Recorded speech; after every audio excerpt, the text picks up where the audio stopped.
कल भारतीय जनता पार्टी ने लक्ष्मणगढ़ में किसान सम्मेलन के नाम से सभा की है। भारतीय जनता पार्टी को शर्म आनी चाहिए। किसान के नाम से किसान सम्मेलन करने की बजाय भारतीय जनता पार्टी का सम्मेलन करते, क्योंकि भारतीय जनता पार्टी की नरेंद्र मोदी की सरकार आने के बाद इस देश के किसानों की जमीन छीनने के लिए भूमि अधिग्रहण अध्यादेश लेके आए।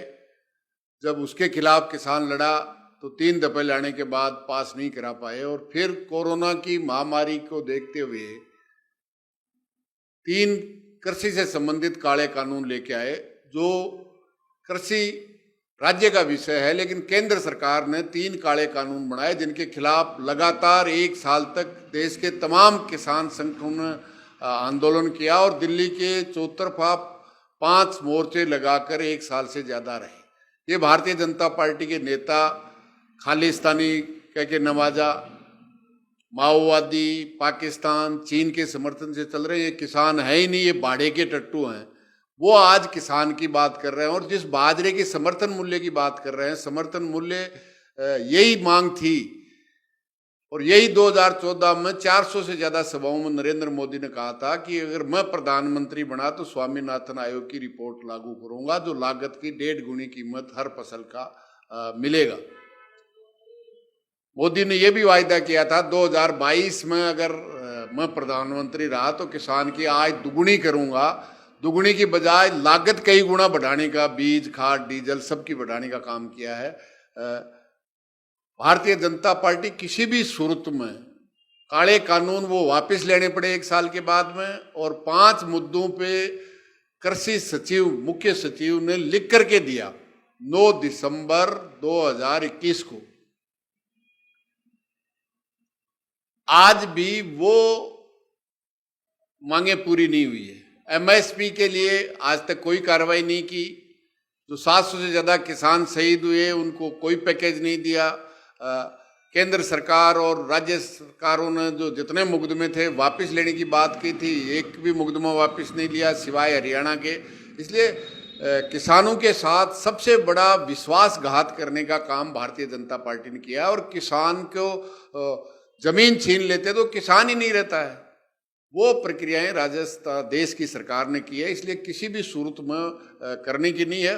और आज तो देश की सरकार उनकी है। बाजरे की समर्थन मूल्य 2350 रुपया उन्होंने घोषित किया है, और 7000 करोड़ रुपए का नुकसान इस साल हो रहा है।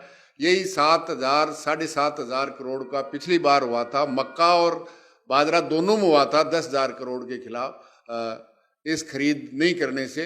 तो निश्चित रूप से अगर सरकार वाकई में भारतीय जनता पार्टी कहीं कोने में भी अगर किसान के हित में बची है तो आदेश कर दें। अभी मूंग के लिए किया है, मूंगफली के लिए किया है, सोया उसके दूसरी फसलों के किया है, तो बाजरे के लिए क्यों नहीं किया? और सीधा केंद्र सरकार घोषित करती है, केंद्र सरकार ही खरीदने का काम करती है।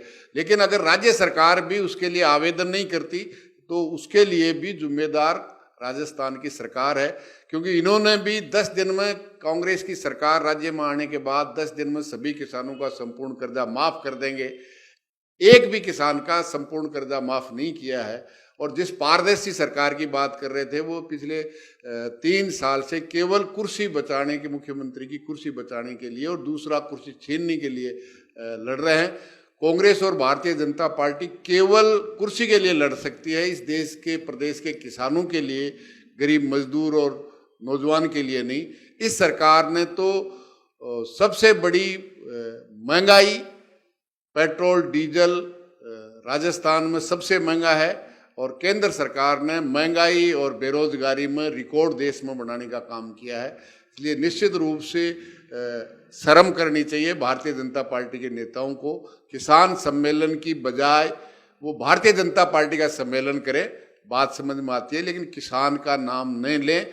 इससे ज़्यादा किसान के साथ गाली नहीं हो सकती कि भारतीय जनता पार्टी किसान सम्मेलन कर रही है।